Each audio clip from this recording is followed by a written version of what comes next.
नमस्कार, जोहार। स्वागत है आप सभी का संकल्प से सिद्धि कार्यक्रम में। दोस्तों, इस कार्यक्रम के माध्यम से हम आपकी मुलाकात ऐसी पर्सनालिटी से करवाते हैं जिन्होंने अपने जीवन में एक संकल्प लिया था। उस संकल्प को पूरा करने के लिए उनके अंदर एक जुनून आया और उन्होंने उस कार्य को सिद्ध किया। आज इसी क्रम में हमने अपने स्टूडियो में आमंत्रित किया है हैकररीड की फाउंडर और सीईओ लकी एरन सोरेन जी को। तो लकी जी, बहुत बहुत स्वागत है आपका हमारे स्टूडियो में। Thank you ma'am. लकी जी, पहले तो आप हमें ये बताएं कि हैकररीड जो है, हमने ये सुना है कि हैकररीड साइबर सिक्योरिटी से रिलेटेड है, लेकिन हैकररीड स्टार्टअप का आपका क्या कंसेप्ट है और कैसे ये लोगों की मदद कर रहा है, इसके बारे में आप हमें कुछ बताएं। यस मैम, हैकररीड को मैंने 2019 में स्टार्ट किया था एज अ स्टार्टअप। 2019 को मैंने जब ये स्टार्ट किया तो मेरा मोटिव नहीं था कि मेरे को कंपनी खड़ा करना है। मेरा मोटिव था कि साइबर सिक्योरिटी को कैसे हम लोग को आम लोगों तक पहुंचाना है, और इसका नीड आज के टाइम में हर किसी को है। क्योंकि देखिए, आज के टाइम में हम लोग ऑनलाइन हर चीज़ यूज़ कर रहे हैं, phone, tablet, laptop, computer, online banking, online shopping करना, सब कुछ हम लोग ऑनलाइन कर रहे हैं। लेकिन ऑनलाइन फ्रॉड भी आज के टाइम में वैसे बढ़ते जा रहा है। तो उस चीज़ को हम लोग कैसे रोक सकते हैं, कैसे बचा सकते हैं, सब चीज़ कैसे होता है, इसका बेनिफिट्स और डीमेरिट्स क्या होता है, उस चीज़ को हम लोगों को आम लोगों तक पहुंचाना है। हैकररीड का जो कंसेप्ट है, मतलब स्टार्टअप्स, साइबर सिक्योरिटी स्टार्टअप्स तो बहुत है, साइबर सिक्योरिटी भी बहुत है मार्केट में, लेकिन हैकररीड का जो कंसेप्ट है वो इसके इनोवेशन को कैसे यूनिक बना रहा है, इसके बारे में आप हमें बताएं। यस मैम, साइबर सिक्योरिटी बस हम लोग सर्विसेज भी हम लोग देते हैं और ट्रेनिंग्स भी देते हैं। ट्रेनिंग्स हम लोग देते हैं स्कूल के बच्चों को भी, कोई अगर बड़े हैं उनको भी हम लोग देते हैं ट्रेनिंग। तो इसमें कोई भी एज ग्रुप के लोग आके ले सकते हैं ट्रेनिंग। इसमें क्या है कि ट्रेनिंग में हम लोग ट्रेनिंग देते हैं बेसिकली बग बाउंटी हंटिंग का। इसमें क्या होता है, बग का मतलब होता है कुछ भी खराबी, हंटिंग का मतलब होता है पकड़ना, और बाउंटी का मतलब होता है पैसा, रिवॉर्ड, प्राइज मनी। इसमें क्या होता है कि आज के टाइम में अगर आपके पास घर में लैपटॉप है, डेस्कटॉप है या और इंटरनेट भी है, घर बैठे भी आप लीगल वे में पैसा अर्न कर सकते हैं ऑल ओवर वर्ल्ड से। तो बग बाउंटिंग, घर बैठे बग बाउंटिंग की हेल्प से आपका जो स्टार्टअप है वो घर बैठे लोगों को कैसे एक इनकम का सोर्स क्रिएट करने में हेल्प कर रही है आपकी कंपनी बग बाउंटिंग के थ्रू। यस मैम, इसे बताएं हमें। जैसे कि कोई बच्चे या कोई भी ग्रुप के लोग आके जब हमारे यहाँ लेते हैं ट्रेनिंग, चाहे वो जॉब में, चाहे जॉब में नहीं भी हो, स्कूल कॉलेजेस कहीं के हो, किसी भी एज चाहे ग्रुप कोई के भी हो। फील्ड के हो, चाहे डॉक्टर्स फील्ड से हो, एनी फील्ड, कोई भी फील्ड से आके जब हमारे यहाँ से लेते हैं ट्रेनिंग, तो जब हम लोग ट्रेनिंग लेने के बाद हम लोग सिखाते हैं इससे कोई भी साइट्स में, Google, Facebook, Amazon, Yahoo, Flipkart, world के जितने भी साइट्स हैं आप उसमें बैठ के हम लोग उसको सिखाते हैं कि कैसे कोई खराबी होता है साइट में, लूप होल, बग कैसे मिलता है, कैसे फाइंड करते हैं, और उसको फाइंड करने के बाद कैसे उस कंपनी को रिपोर्ट करते हैं। रिपोर्ट करने के बाद कंपनी क्या करती है कि उसके बदले कि आपने हमारे साइट को किया रिपोर्ट, उसके बदले as a prize money, as a reward, फिर वो आपको पैसा देती है और ऑफर भी करती है कि आप हमारे यहाँ आके काम भी कर सकते हैं बिना कोई, अगर आपके पास कोई डिग्री भी नहीं है या कोई नॉलेज भी नहीं है, आपके पास सब बेसिक साइबर का नॉलेज है, तो उसके बिहाफ भी आके हम लोग साथ काम कर सकते हैं। आप एक वो हम लोग हेल्प कर रहे हैं लोगों को। तो बग बाउंटिंग के थ्रू किसी भी एज ग्रुप के लोग हैं, किसी भी फील्ड के लोग हैं, वो घर बैठे अपना एक फ्री टाइम में इनकम का सोर्स जनरेट कर सकते हैं। लकी जी, अगर हम बात करें ऐसे लोगों की या ऐसे स्टूडेंट्स की जो करियर के लिए मानसिक रूप से परेशान होते जाते हैं या एग्जाम्स की तैयारी कर करके थक चुके हैं, तो उनको आप कैरियर बिल्डिंग में कैसे हेल्प कर रहे हैं, ये आप हमें बताएं। यस मैम, जैसे कि आज के टाइम में हम लोग देखते हैं कि सब लोग को जॉब चाहिए। अच्छी बात है, जॉब चाहिए, ऐसा नहीं कि जॉब नहीं चाहिए। आज के टाइम पैसा आज के टाइम हर किसी को चाहिए, एक नीड है पैसा, बिना उसके हम लोग कुछ भी नहीं कर सकते हैं। लेकिन हम लोग का माइंडसेट है कि एक गवर्नमेंट जॉब में जाके ही हम लोग को पैसा मिल सकता है, कि माइंडसेट हम लोग का इंडिया में ये चीज़ है। सबको गवर्नमेंट जॉब ही चाहिए। हाँ, क्योंकि नहीं, सही बात भी है, क्योंकि गवर्नमेंट जॉब रहेगा तो आपको एक फिक्स इनकम मिलता रहेगा हर महीना, लेकिन सिक्योरिटी होती है, सिक्योरिटी रहती है, जॉब सिक्योरिटी रहती है, सिक्योरिटी होती है। लेकिन अगर देखूं अपने पर्सपेक्टिव व्यू से, मेन मोटिव है पैसा कमाना। चाहे बस उसमें एक सिक्योरिटी मिल रहा है कि गवर्नमेंट जॉब में आपको फिक्स पैसा मिल रहा है, और अगर आप साइड से कोई अगर बिजनेस कर रहे हैं तो उसमें क्या है कि आपको इनकम आ रहा है, लेकिन आप मेहनत करेंगे उस बेसिस पर आपको इनकम मिलेगा। अब इसमें क्या है कि मेहनत कैसे करना है, ज़रूरी नहीं कि आपको एक ही चीज़ के लिए मेहनत करें। भगवान ने हमें माइंड दिया है, फ्री विल दिया है। जरूर नहीं, वो भगवान ने बोला कि तुम एक ही जॉब करोगे, एक ही करोगे। हम फ्री विल मिल रहा है। आप हम लोग का माइंड ऐसा ट्रेन है कि हम लोग एट अ सिंगल टाइम में मल्टीपल फंक्शंस कर सकते हैं हम लोग। अगर आप एक ही, जिससे बोलते हैं ना कि दो नाव पे पैर रखने से लोग डूब जाते हैं, अगर आप दो नाव में पैर किस तरह रख रहे हैं ना, तो आप उसको पार भी कर सकते हैं। एक ही मैं एक चीज़ बोलना चाहूँगा, वर्क स्मार्टर नॉट हार्डर। एक ही चीज़ बोलना चाहूँगा, एक ही चीज़ पे फोकस मत लगे रहो। अगर तुम आप जॉब का कर रहे हो तैयारी, वो ठीक है, करो। क्या पता एग्जाम निकलेगा नहीं निकलेगा, कल को कौन देखा है। मान लो एग्जाम नहीं निकला तो आपका 5 साल वेस्ट वहाँ पर। 5 साल तो बहुत कम आता है, लोग 10 साल तक लगे रहते हैं, वेस्ट कर देते जब तक हैं। उनका एज लिमिट पहुंच नहीं जाता तब तक वो लोग लगे रहते हैं। जब उनका एज लिमिट खत्म होता है तब उनको लगता है कि मेरे को कुछ कर लेना चाहिए बिजनेस। आप एग्जाम कीजिए तैयारी, कोई दिक्कत नहीं है। आप दिन का 24 घंटा है, 12 घंटा आप दीजिए एग्जाम जो कर रहे हैं तैयारी, 12 घंटा दूसरा भी काम, बहुत कुछ कर सकते हैं आप।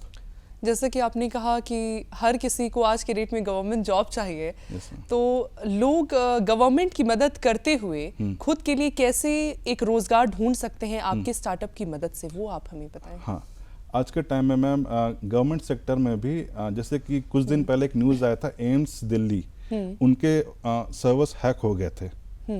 ठीक है, तो गवर्नमेंट ऐसा नहीं कि उस पे उसको देख नहीं रही है कि कैसे फिक्स होगा, कैसे क्या होगा, हैक होने से कैसे बचाना है।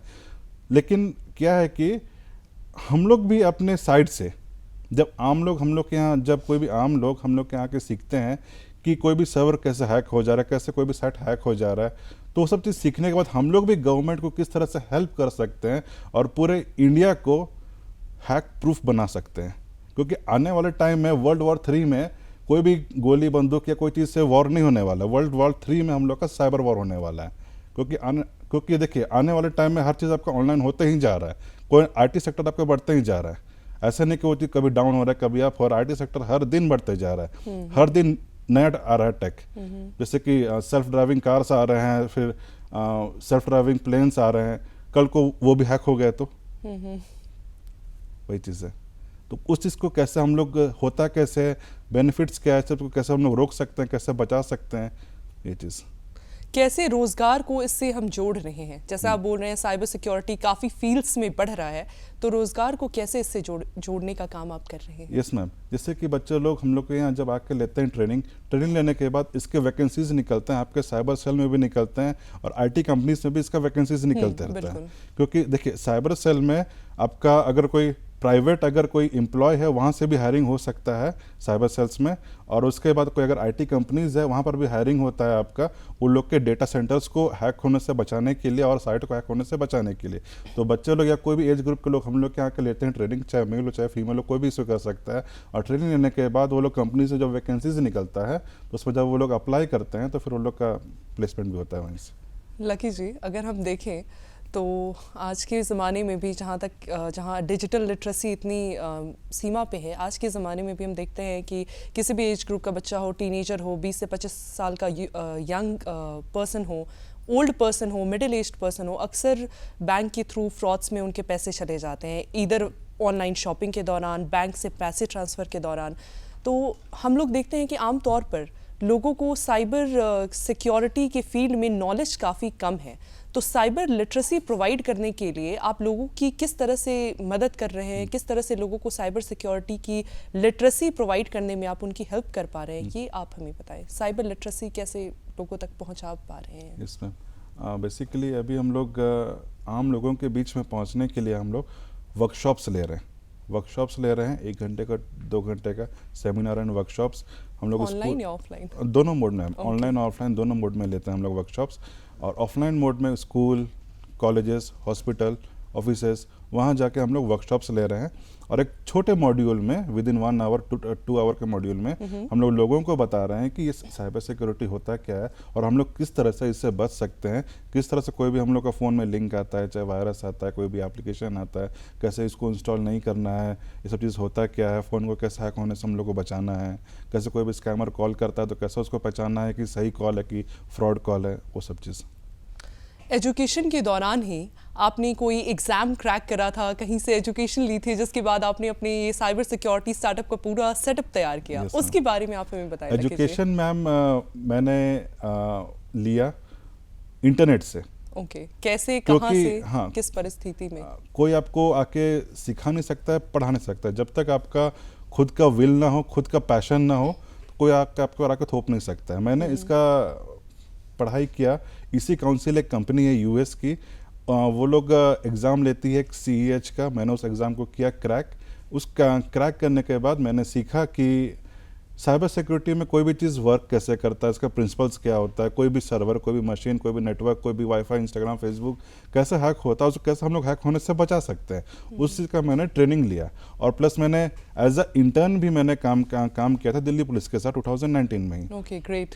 तो फिर मैंने सीख करके फिर मैं रांची आकर के अपने स्टेट पे मैंने फिर काम शुरू किया। मतलब खुद से आपने अपने आप को एजुकेट करा, सरकार ma'am. की भी मदद की और हाँ. अब लोगों की भी मदद कर रहे हैं। Yes ma'am. बहुत बढ़िया लकी जी। लकी जी, सरकार के बहुत सारे स्कीम्स होते हैं स्टार्टअप को लेकर कि जैसे ही आप कोई इनोवेटिव आइडिया लाते हैं स्टार्टअप में, आपको सरकार एक अच्छा खासा फाइनेंशियल हेल्प प्रोवाइड करती Yes, है। ma'am. बहुत सारी इसके अलावा स्कीम्स भी हैं। तो क्या इन स्कीम्स का या एक इनिशियल वो जो इन्वेस्टमेंट सरकार आपको प्रोवाइड करती है स्टार्टअप के लिए, उसमें आपको सरकार का कोई लाभ मिला है? नो मैम, अभी तक तो मिला नहीं है। और प्लस उसमें एक जरूरत भी पड़ी आपको? ज़रूरत है मैम। एक्चुअली इसमें एक मेरा भी गलती है कि मैंने खुद ही अप्लाई नहीं किया है उनके फॉर्म्स में जा करके। सरकार हेल्प करती है, ऐसा बात कि नहीं हेल्प करती है, मैंने ही नहीं किया है अप्रोच उन तक। और रहा बात क्या कारण रहा नहीं अप्रोच करने का? मैम, एक्चुअली अप्रोच नहीं करने का रीज़न है कि जब मैं काम करता हूँ तो 24 घंटा में, अगर बोला जाए तो 24 घंटा में 24 घंटा हमें इसके पीछे लगे रहना पड़ता है। आपको खाना पीना, घर वाले सबको भूल जाना पड़ता है कि कौन है मैं आगे पीछे, मतलब पूरा उसके पीछे लग जाना पड़ता है। तो एज अ स्टार्टअप जब मैंने शुरू किया, मैंने स्टार्ट किया। मेरे घर वालों ने मुझे सपोर्ट किया, पापा मम्मी, मेरी एक छोटी बहन है। अभी से नहीं, पूरे लाइफ टाइम मुझे मिला सपोर्ट। और उन्हीं लोगों ने मुझे बोला कि तुम अपना कुछ करो, अपना एक आगे बढ़ो और लोगों के बीच में जाके उनको हेल्प करो। फैमिली और फ्रेंड्स का आपको इतना सपोर्ट मिला, आप काफ़ी लकी हैं एक्चुअली में लकी जी। अगर हम बात करें आपके इनिशियल जर्नी की, तो फैमिली और फ्रेंड्स से तो आपको काफ़ी ज़्यादा सपोर्ट मिला, वो हम जान चुके हैं। लेकिन इनिशियल जर्नी एक स्टैब्लिश करने में आपने कुछ चैलेंजेस फेस किए, कुछ दिक्कतें फेस की? यस मैम, जब मैंने 2019 में मैंने जब इस कंपनी को शुरुआत किया, घर से पापा मम्मी ने मुझे बहुत सपोर्ट किया, फाइनेंशियली बहुत सपोर्ट किया स्टार्ट करने के लिए, क्योंकि उनके बिना मेरे पास कुछ था नहीं। प्लस मैंने उस टाइम बग बाउंड्रीज करते थे, ऑनलाइन साइट्स पे खराबी हो सकते थे कुछ पैसे, और मैं हार्डवेयर भी रिपेयर करता था। लोग मेरे घर में हार्डवेयर अपना, मैं बैठ के हर चीज़ रिपेयर किया हूँ आज तक, टीवी, फ्रिज, जब वाशिंग इनिशियली मशीन, आपने मोबाइल, स्टार्ट करा तो आपको सरकार की इस योजना के बारे में पता नहीं था कि स्टार्टअप के साथ एक अच्छा खासा इन्वेस्टमेंट मिलता है? मैम, ये चीज़ नहीं पता था। अब जाके मुझे ये मालूम चला जब मैं इस मार्केट में घुस रहा हूँ धीरे धीरे, क्योंकि एज अ ट्राइबल मेरे ना ही फ्रेंड्स थे ना ही लोग थे कि जो मेरे को आके ये बताएं कि ऐसे ऐसे एक फंडिंग भी हो सकता है या कुछ भी हो सकता है। चलिए लकी जी, कम से कम आपको उस समय प्रॉपर एजुकेशन और गाइडेंस नहीं थी, लेकिन अभी आप लोगों को इतनी एजुकेशन और एक अहम मुद्दे पर गाइडेंस प्रोवाइड कर रहे हैं, ये बहुत बड़ी बात है।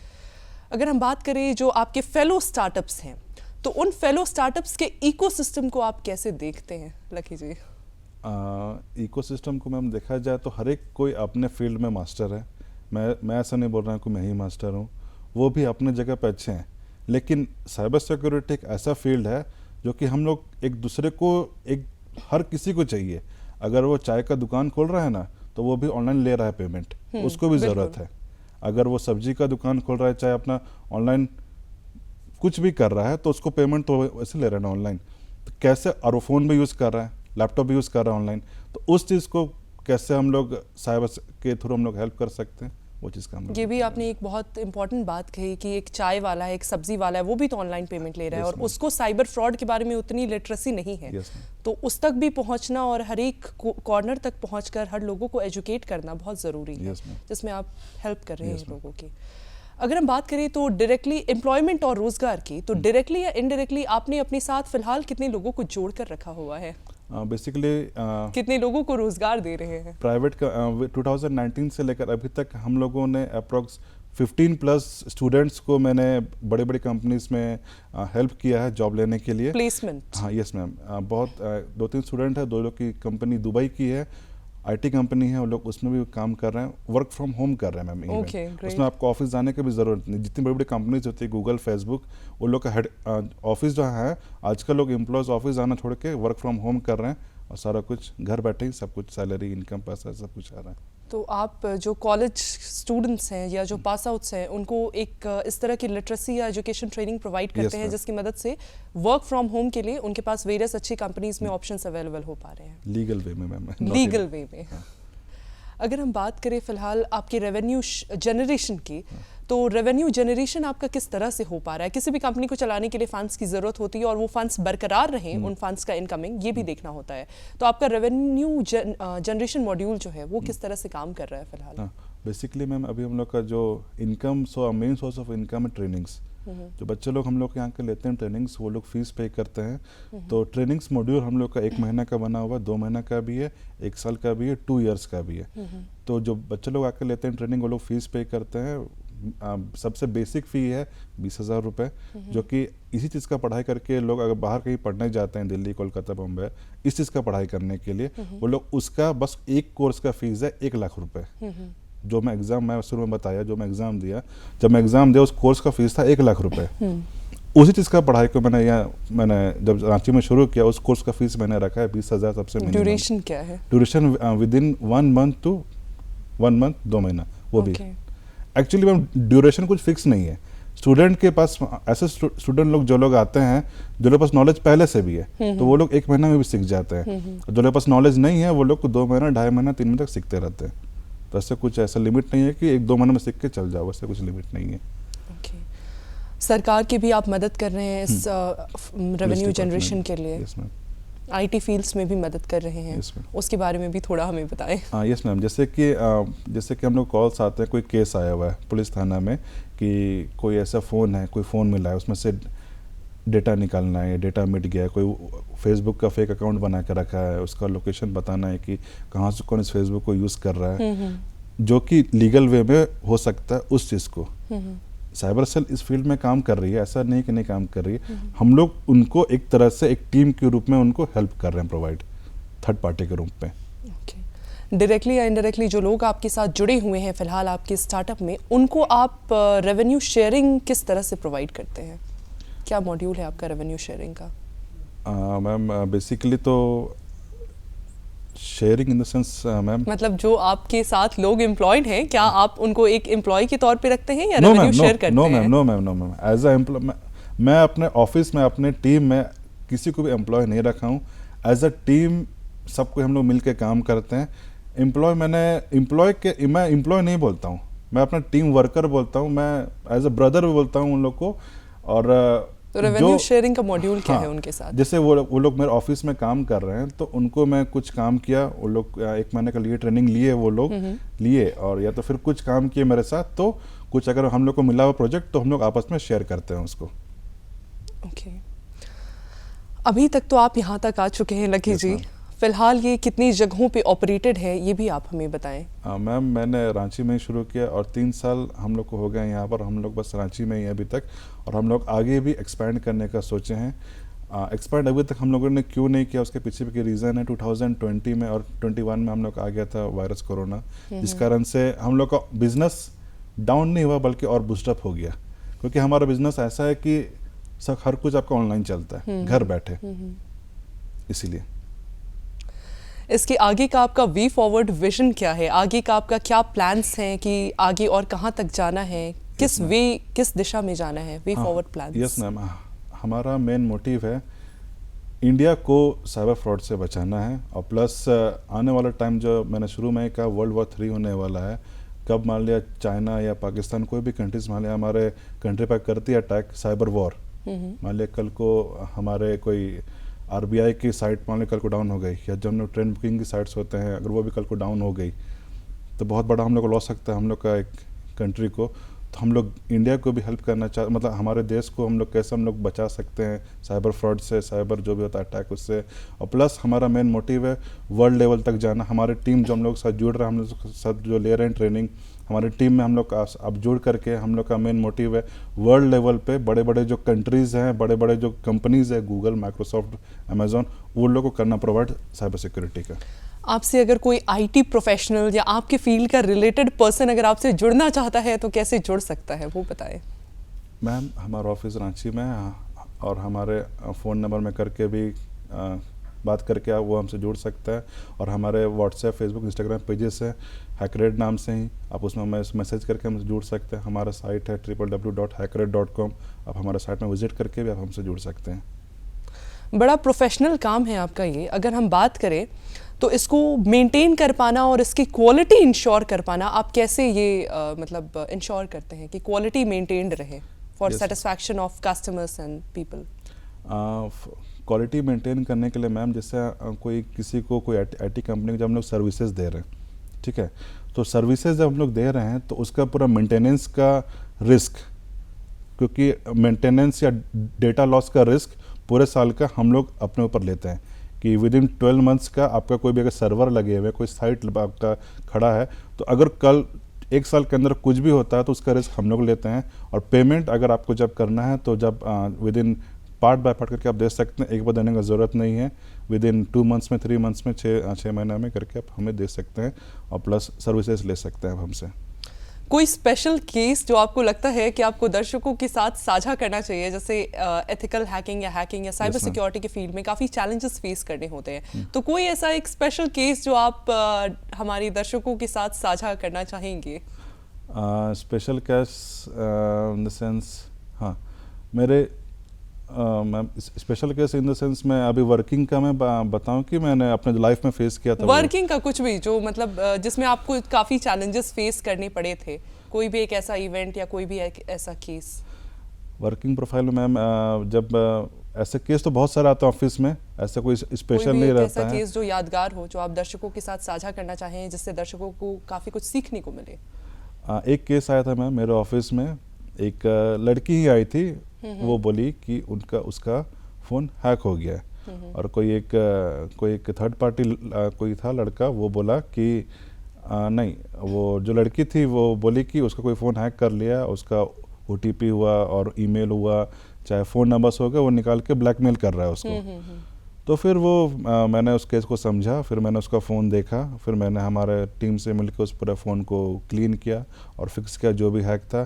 फिर मैंने थाना में जाके जो पुलिस केस थे उन लोगों के साथ मैंने बात करके फिर उसके हेल्प की। तो क्या लोग जो अपने पैसे खो देते हैं वाया साइबर सिक्योरिटी क्राइम्स, तो उन पैसों को लौटाने में भी आप उनकी हेल्प करते हैं? यस मैम, जैसे कि बहुत सारे केसेस आते हैं कि कोई ऑनलाइन फ़ोन किया, फ़ोन पे से, पेटीएम से ऑनलाइन किसी का पैसा निकाल लिया, तो उसमें हम लोग हेल्प कैसे करते हैं? हेल्प क्या इन द सेंस कि वो कोई भी कर सकता है, बस नॉलेज होना चाहिए। तो इसमें चीज़ क्या करना रहता है, अगर आपका कल को मान लिया कोई फ़ोन कॉल किया और आपका पैसा कोई निकाल लिया, तो सबसे पहला काम क्या है, आपको सबसे नियर बाय आपके जो थाना है, पुलिस स्टेशन है, आपको उसमें जाके केस फाइल करना है, FIR। और उस FIR का कॉपी लेके आपको जो बैंक, जिस बैंक में आपको अपने खाता खुलवाया था, उस जो बैंक के जो मैनेजर हैं उनको आपको FIR कॉपी देना होगा। FIR कॉपी देने के बाद जिस अकाउंट से पैसा गया है वो आपका उस अकाउंट को फ्रीज कर देगा, प्लस पुलिस वाले जो जिस बैंक वाले से पूछ कर जिस खाता में पैसा ट्रांसफ़र हुआ है उसका भी अकाउंट फ्रीज कर देंगे, तो पैसा जहाँ गया आपका फ्रीज वहाँ पर रहेगा, कोई निकाल नहीं सकता विद इन 24 आवर्स के अंदर। ये बहुत महत्वपूर्ण जानकारी आपने दी कि विद इन 24 आवर्स के अंदर ये जितने भी सीरीज ऑफ काम हैं किसी को भी करना ज़रूरी है जिसने अपने पैसे खोए हैं। अगर हम बात करें आपके सर्विसेज की, यूनिक सर्विसेज की जो आप हैकरेड में प्रोवाइड करते हैं, तो वो क्या ऐसे यूनिक सर्विसेज हैं जो आप हैकरेड में प्रोवाइड करते हैं, हमें पॉइंट वाइज बता सकते हैं? Yes ma'am, unique services in the sense कि मान लिया कोई अगर फ़ोन है, उनका कोई डेटा मिट गया है, फोटोज़, वीडियोज़, बेसिक रूप में, नॉट इन हाई लेवल के रूप में। आज के टाइम में जैसे कि हर किसी का फ़ोन रहता है, तो उस फ़ोन में हर दिन हम लोग फ़ोन यूज़ कर रहे हैं, किसी का फ़ोटोज़ है, किसी का वीडियोज़ है, तो कल को फ़ोटोज़ फ़ोन आपका फॉर्मेट हो गया, तो फॉर्मेट होने के बाद आपका डेटा लॉस हो गया, तो फिर डेटा को हम लोग फिर वापस ला कर देते हैं। एक पार्ट वो हो गया। दूसरा पार्ट हो गया जैसे कि मान लिया कोई कंपनी है, उन लोग का लगा हुआ है सर्वर्स लगे हुए हैं, तो डेटा लीक होने से कैसे हम लोग बचा सकते हैं, ठीक है। और दूसरा पार्ट सिक्योरिटी प्रोवाइड कर सकते हैं, डेटा लॉस को बचाना, कोई भी उसको हैक ना कर पाए। प्लस मान लिया कोई अगर एक तो मैंने वो बताया कि किसी का पैसा लॉस हो गया तो कैसे हम लोग हेल्प कर सकते हैं, महत्वपूर्ण जानकारी थी वो। और पुलिस वाले लोग को भी जैसे किसी का व्हाट्सएप चैट मिट गया या व्हाट्सएप चैट निकालना है डेटा कैसे हम लोग का फ़ोन में आता है, किसी का लैपटॉप का डेटा मिट गया है, किसी का सर्वर्स का डेटा मिट गया है, कैसे बैकअप लाना है वहाँ से, क्योंकि आज के टाइम में मैम डेटा बहुत हो गया इंपॉर्टेंट। क्योंकि सर्वर्स से अगर हम लोग का डेटा मिट गया तो हम लोग कुछ भी नहीं है आज के टाइम में। जिससे कि हम लोग कोई ज़मीन भी खरीदते हैं या कुछ भी परचेज करते हैं तो हम लोग का रिकॉर्ड रहता है ऑनलाइन सर्वर्स पे। कल को मान लिया, क्योंकि पेपर का वैल्यू आज के टाइम में कुछ भी नहीं रहा, क्योंकि पेपर का यूज़ आज के टाइम पर ख़त्म होते जा रहा है। तो ऑनलाइन सर्वर्स से अगर डेटा मिट जाते हैं तो हम लोग पास कुछ भी नहीं बचेगा। तो उसको बचाना है, कैसे रोकना है, हम लोग वही लोगों को हेल्प कर रहे हैं। कोई भी नया पर्सन किसी भी उम्र में अगर एक नया स्टार्टअप खोलना चाहता है किसी इनोवेटिव आइडिया के साथ, तो उसके लिए आपका क्या मैसेज है या क्या संदेश है, क्या डूज एंड डोंट्स होने चाहिए, वो आप हमें बताएं। एज अ स्टार्टअप को अगर अपना वो कुछ स्टार्ट कर रहा है तो मैं यही बोलूँगा, हमेशा अपने दिल की सुनना। लोग दुनिया बहुत कुछ कहेंगे कि क्या कर रहे हो, कुछ नहीं होने वाला है, कुछ पैसा नहीं आ रहा है। स्टार्टअप करोगे तो स्टार्टअप हमेशा ज़ीरो लेवल से होता है, ना कि आप बहुत बड़े घर के हैं, आपको फंडिंग आ रहा है, पैसा आ रहा है, उसको स्टार्टअप नहीं बोला जाता है। स्टार्टअप हमेशा होता है ज़ीरो लेवल से, और जब ये शुरू होता है तो परेशानियाँ कन्फर्म आएगी, 110% आएगी। आपके पास पैसा नहीं होगा, आपके पास ऑफिस खोलने के लिए जगह नहीं होगा, ऑफिस का रेंट देने के लिए पैसे नहीं होंगे, लोग नहीं होंगे आपके पास कि कैसे हम लोगों तक पहुंच सके। बस मैं यही बोलूँगा कि धैर्य रखना और अपने काम में लगे रहना। लकी जी, आप हमारे कार्यक्रम में आए और आपने हमारे दर्शकों को इतनी विशेष जानकारियां दी, इसके लिए आपका बहुत बहुत धन्यवाद, आभार। अगले कार्यक्रम में आपसे फिर मुलाकात होगी किसी ऐसे ही नई व्यक्तित्व के साथ। तब तक के लिए हमें और हमारी पूरी टीम को दीजिए इजाजत। नमस्कार, जोहार। Thank you.